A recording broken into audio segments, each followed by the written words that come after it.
രാവിലെ പെട്ടെന്ന് തന്നെ തയ്യാറാക്കാൻ പറ്റുന്ന ഒരു നാടൻ കറി ഉണ്ടാക്കിയാലോ? ബീഫ് വെച്ചിട്ട് നമുക്ക് പുട്ടിൻ്റെയും അതുപോലെ തന്നെ ദോശയുടെയും ഗോതമ്പ് ദോശയുടെയും അങ്ങനെ എന്തിൻ്റെ വേണമെങ്കിലും കൂടെ കഴിക്കാൻ പറ്റുന്ന ഒരു സൂപ്പർ നാടൻ കറിയാണ് ഇന്നത്തെ നമ്മുടെ recipe. Welcome to jewel babies world.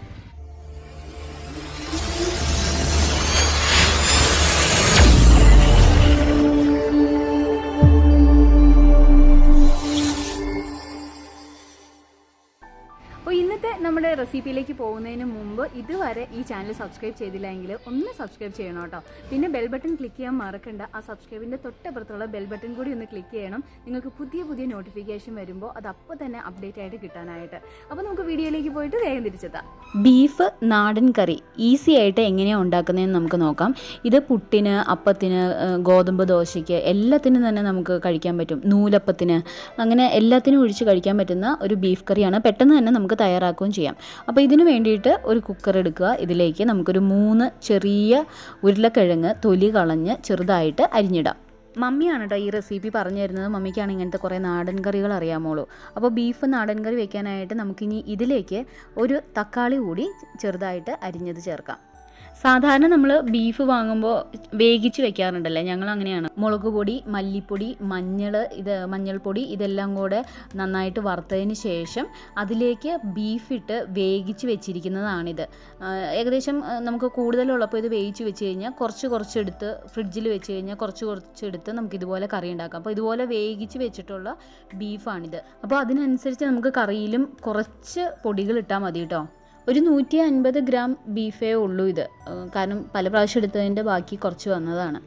ഇനി കുക്കറിലേക്ക് തന്നെ ചെറുതായിട്ട് അരിഞ്ഞു വെച്ച ഇഞ്ചി, പച്ചമുളക് 3 ചെറുതായിട്ട് അരിഞ്ഞു വെച്ചത്, കറിവേപ്പില ഇത്രയും കൂടെ ഇട്ട് കൊടുക്കാം.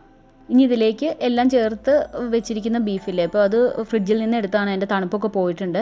ഇനി അതുകൂടെ ഈ കുക്കറിലേക്ക് ചേർത്ത് കൊടുക്കാം. ഇനി ഇതിലേക്ക് കുറച്ച് ആവശ്യത്തിന് ഉപ്പും പിന്നെ ബീഫ് മസാലപ്പൊടി ഉണ്ടായിരുന്നു വാങ്ങിയത്, ബീഫ് മസാലപ്പൊടി കൂടി ചേർത്ത് കൊടുക്കാം. ഏകദേശം 2 ടേബിൾ സ്പൂൺ ബീഫ് മസാലപ്പൊടിയാണ് ചേർത്ത് കൊടുത്തിരിക്കുന്നത്. ഇനി ഇതിലേക്ക് ആവശ്യത്തിന് വെള്ളം കൂടി ചേർത്ത് കൊടുത്തതിന് ശേഷം നമുക്ക് വേവിക്കാം. ഏകദേശം ഒരു വിസിൽ അടിക്കുമ്പോൾ തന്നെ എടുത്താൽ മതി, കാരണം ബീഫ് നല്ലതുപോലെ വെന്തതാണ്. പിന്നെ ഉരുളക്കിഴങ്ങ് മാത്രം വേകാനുള്ളത് മതി. അപ്പോൾ ഒരു വിസിൽ കേൾക്കുമ്പോൾ തന്നെ നമുക്ക് ഓഫ് ചെയ്യാം. ഈ സമയം കൊണ്ട് നമുക്ക് തേങ്ങ ചിരണ്ടി എടുക്കാം കേട്ടോ. തേങ്ങ ചിരണ്ടി എടുത്ത് അതിന് പാല് ചേർക്കാനായിട്ട് നമുക്ക് 1 മുറി തേങ്ങയാണ് ഞാൻ എടുത്തിരിക്കുന്നത്, കുറച്ച് കറി ഉള്ളത് കൊണ്ട്.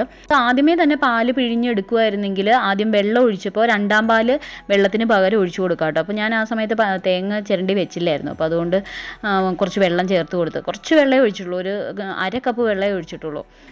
അപ്പോൾ അതിന് പകരം നമുക്ക് 2ാം പാലിൽ വേണമെങ്കിൽ തിളപ്പിച്ചെടുക്കാം, നല്ല ടേസ്റ്റ് ആയിരിക്കും. അല്ലെങ്കിൽ ഇതുപോലെ വെള്ളം ഒഴിച്ചിട്ട് തിളപ്പിച്ചെടുത്താലും മതി. 1 മുറി തേങ്ങയുടെ പാലാണ് കേട്ടോ എടുത്ത് വെച്ചിരിക്കുന്നത്. ഒരു വിസിലടിച്ചപ്പോൾ തന്നെ നല്ലതുപോലെ വെന്ത് വന്നിട്ടുണ്ട്. അപ്പോൾ ഇനി ഇതിലേക്ക് നമുക്ക് തേങ്ങാപ്പാൽ ചേർത്ത് തിളപ്പിച്ചെടുക്കാം. തേങ്ങാപ്പാൽ ചേർത്തിട്ട് പിന്നെ നല്ലതുപോലെ ഇളക്കി കൊടുക്കണം കേട്ടോ, അല്ലെങ്കിൽ അത് പെട്ടെന്ന് തന്നെ പിരിഞ്ഞു പോകാനായിട്ടുള്ള ചാൻസ് ഉണ്ട്. അപ്പോൾ മീഡിയം ഫ്ലെയിമിലേക്ക് വെച്ചിട്ട് അത് നമുക്ക് ഇളക്കി കൊടുത്തുകൊണ്ടേ ഇരിക്കാം. ഒന്ന് തിളച്ച് വരുന്നതിന് തൊട്ട് മുമ്പ് തന്നെ നമുക്ക് കറിവേപ്പിലയും അതുപോലെ തന്നെ കടുകും എല്ലാം വറുത്തത് ചേർത്ത് കൊടുക്കാം. അതിനുവേണ്ടി ചെറിയൊരു ചീനച്ചട്ടി സ്റ്റൗവിൽ വെച്ച് അതിനകത്തേക്ക് വെളിച്ചെണ്ണ ഒഴിച്ചു കൊടുക്കാം. കടുകിട്ട് പൊട്ടിക്കാം. അതിലേക്ക് ചെറിയ ഉള്ളി, ചുവന്ന മുളക്, വറ്റൽമുളക്, പിന്നെ കറിവേപ്പില ഇത്രയും ഇട്ട് കൊടുത്തതിന് ശേഷം അത് നല്ല മൂത്ത് വരുമ്പോൾ ഈ കറിയിലേക്ക് ചേർത്ത് കൊടുക്കാം.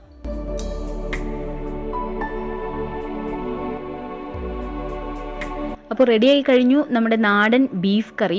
ഇത് നല്ല ടേസ്റ്റാണ്, തേങ്ങാപ്പാലൊക്കെ ഒഴിച്ചിരിക്കുന്നത് കൊണ്ട് നല്ല ടേസ്റ്റാണ്. എന്തിനു വേണമെങ്കിലും കൂട്ടി കഴിക്കാൻ പറ്റും. ചോറിന് വേണമെങ്കിലും ഉപയോഗിക്കാം, പലഹാരങ്ങൾക്ക് ഇപ്പോൾ ഇടിയപ്പത്തിനോ അങ്ങനെ എന്തിനു വേണമെങ്കിലും ഉപയോഗിക്കാം. പെട്ടെന്ന് ഉണ്ടാക്കാൻ പറ്റുന്ന കറിയാണ്.